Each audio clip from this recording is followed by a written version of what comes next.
நீங்கள் உயர முடியும். அடுத்தது ரிவர்ஸில் வரேன்னு சொல்லியிருந்தேன் இல்லையா, இசை. இசை பாடலாசிரியர்கள் எல்லாருமே இவங்க பார்த்தீங்கன்னா கவிதை எழுதுறதுல ரொம்ப ஆர்வமாக இருப்பீங்க. ஏன்னா இவங்களுக்கு அந்த கவிதை எழுதுறதுங்கிறது இயற்கையாகவே வந்துடும். ஏதாவது உட்காந்து பேப்பர் பேனாவை எடுத்துட்டு நானும் கவிதை எழுத போகிறேன் அப்படின்னு சொல்லிட்டு சின்ன வயசுலலாம் எழுதிட்டு இருப்பாங்க.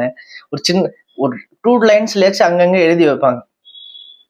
அதை அடுத்தவங்களுக்கு சொல்லியும் காட்டுவாங்க. அதை அடுத்தவங்கள்ட்ட ப்ரெசென்ட் பண்ணுறதுக்கு அவங்களுக்கு அவ்வளோ ஒரு அலாதியான பிரியம் ரிஷபராசிக்காரவங்களுக்கு.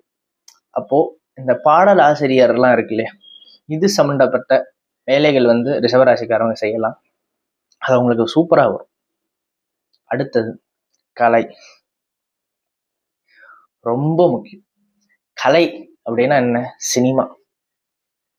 கலைங்கிறது எக்கச்சக்கமாக இருக்குது. மெயினாக சினிமாவை சொல்கிறேன். சினிமாவில் கோலோச்சணும்னு நினைக்கணும், நான் ஃபர்ஸ்டில் வரணும், நான் வரணும் அப்படின்னு நினைக்கணும் அப்படின்னாலே அவங்களுக்கு சந்திரன் ஆனது வலுவாக இருக்கணும்.